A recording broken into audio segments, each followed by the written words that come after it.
Hi, Julie Jones from SSP Performance, Smarter, Stronger, Better Mindset Training, here with this week's Mindset Made Simple Tip of the Week, brought to you by Game Day Sportswear. This week we're talking about the World Cup.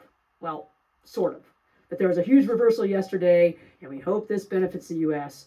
But there's more than that going on in this major tournament. It's been a great spectacle from a mental performance standpoint. And this week we're talking about just that. We're talking about the fact that the World Cup's biggest miss wasn't a penalty kick. No thanks. 4 guys on the world's biggest stage said, no thank you. Not me. Find somebody else. And I still can't get it out of my mind. And I'm not sure if I'm stunned or fascinated, but the 2026 World Cup really has given us one of the most riveting mental performance lessons I've seen in years. In case you missed it, Germany found itself in a shootout against Paraguay with the country's tournament on the line, which in the round of 32, that's what happens. But from what I understand, when it came time to choose the next guy up to shoot in the shootout, several players reportedly declined the opportunity. So the responsibility eventually fell to center back Jonathan Tah, who had never taken a penalty kick in a professional match. He stepped forward, he missed the kick, and it ended Germany's World Cup run. Fascinating. Almost unbelievable. But before we go any further, this isn't about criticizing those players. We have no idea what was going through any of their minds at the moment. None of us has carried the weight of an entire country watching from television screens all over the world or thousands of fans screaming right in front of our face. It's really easy to judge from the couch. In fact, I had a conversation just Friday with Tori Penso, the first American woman to referee a World Cup game. She's amazing. And she agreed. She said that she and other officials during this time, when they're not involved in matches, they're charged with watching them, and they, do some, learning and things like that. But one of the guys was like, "Hey, why did he call that penalty, or why didn't he?" And she said immediately, she says, "We have no idea what he really saw, or the full circumstances, or what was going on." And isn't that the truth? The world is full of armchair quarterbacks who think they can now share their expertise with the world, and their expertise was probably from junior high soccer. And that's the way it goes, and it causes pressure. But as we've discussed, pressure makes all of us change the way that we think. Even at the highest levels of performance, the mental battle isn't about talent. It's about the stories our brains tell us when the stakes are the highest. What's worse, our brain is a really unreliable narrator under pressure. But we've been taught to trust our gut, you say. So why shouldn't we trust our thoughts and the way that we feel? Well, it doesn't always work for us. Neuroscientist Lisa Feldman Barrett argues that our brain doesn't simply react to the world. It constantly predicts what's about to happen based on past experiences, based on past emotions, based on past expectations. And in other words, our brain doesn't wait for reality. It tries to speed up and get there first. Sometimes that's helpful. Sometimes it's wildly inaccurate. So for standing over a penalty kick, our brain might predict, hey, if I miss this, everyone's going to remember me forever as the guy who choked, or I'm going to let my teammates down, or this could end my career, or I'll let my whole country down in this case. And we know that none of these are facts.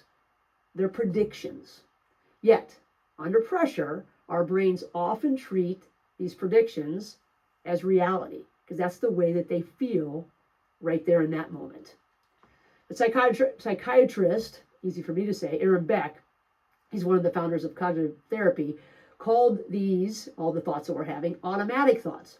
They're the rapid stories that pop into our minds before we've had any time to evaluate whether they're actually true.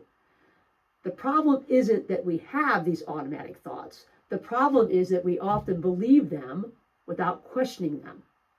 Most of our automatic thoughts can be traced back to 4 common fears that I see in people all the time, including myself. The 4 R's of fear. R number 1, rejection. What will people think of me? R number 2, ruin. What if this costs me everything? R number 3, regret. What if I wish I hadn't stepped up, which would be this case?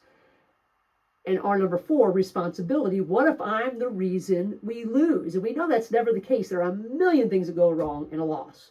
But these fears aren't unique to elite athletes or average people. They're in all of us. They show up in classrooms and boardrooms, operating rooms, job interviews, relationships, you name it. And they were in every competition that you've ever been in as well. The question isn't whether these fears will appear. The question is, what are we going to do when they do show up? Psychologist Albert Ellis believed that events themselves don't create emotion.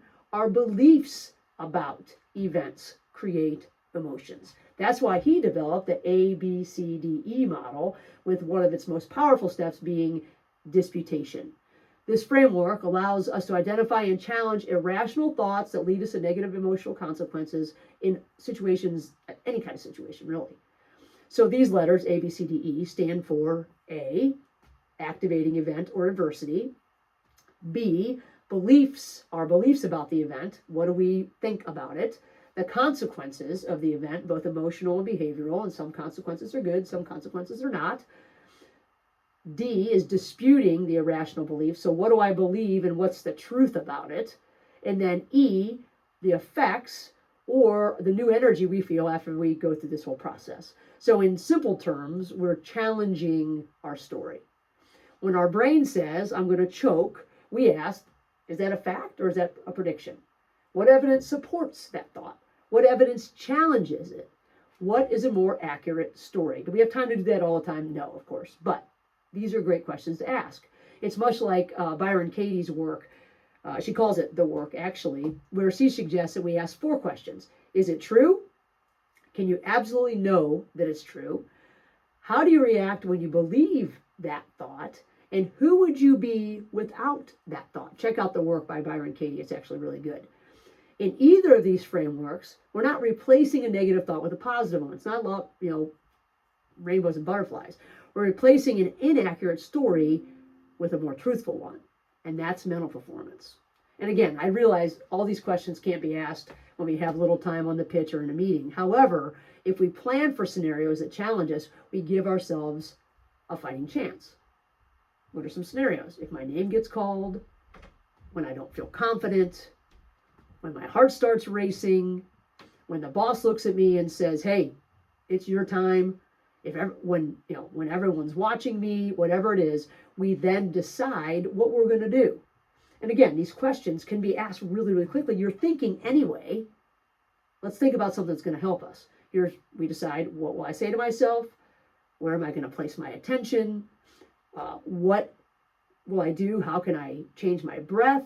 Maybe I throw a tool in there or whatever it is. Or what's the very next action that I'll commit to? What is in front of me that I can take care of right now?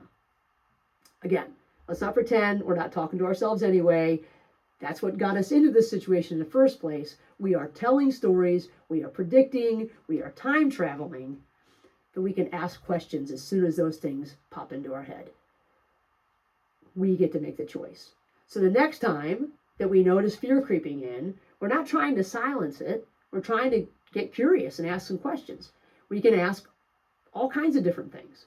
The first thing we can ask is, what story is my brain telling me right now? What am I trying to say? Where did this come from? Right? Which of the 4 feels is driving it? Am I feeling responsibility? Do I think I'm going to fall into ruin? Am I going to be regretful? What evidence actually supports the story? That's always a fun one to answer. And what's a more accurate interpretation of what's really happening? When our emotions get involved, our interpretations, they can go haywire, and we know that. We may discover that our biggest opponent isn't pressure, it's prediction. But the predictions can always be questioned, and that's the good part about all this. So if you want to dive a little bit deeper into this, one of my favorite exercises that I do with athletes is called Facing Your Fears Like a Champion. It walks us through identifying our biggest performance fears, uncovering the stories behind them, and using Albert Ellis's evidence-based ABCDE framework to challenge those stories and build more accurate thinking. And if we can do it when we're outside of pressure, we're more likely to think about how we might be able to make some shifts when we're in it. So if you'd like a free copy of that worksheet, simply reply to this email or send me a message with Facing My Fears or something like that, whatever you want to say really, and I'll send it your way. So the bottom line is this: how can we manage the pressure and dispute the stories that our brain is telling us. If we can do that, if we can be a little bit better at predicting, a little bit more realistic at predicting, we are going to perform better. And we're going to be able to take the shot when we're called. Can you imagine saying no thanks? Or maybe we should imagine being in a situation where we're going to feel like saying no thanks. And then we're going to figure out what we're going to do instead. How do I get what I want? How can I do what's needed? How can I be the one that when people call on me, I am in that mindset that says, hey, I've got a story in my head. It is not serving me, but I know that that's just my fear talking. And I can ask myself a few questions and then get back to business. That's really the goal. So if you'd like the worksheet, reply to the email that you hopefully got with this, or I'll put a link in the show notes if I can, or whatever you call it. I don't think it's really show notes, but you can tell how awesome I am at YouTube. But if you would like a copy of the worksheet, send me an email, juliej@ssbperformance.com, and I'll send it your way. Until next week, have a great week or not. The choice is yours.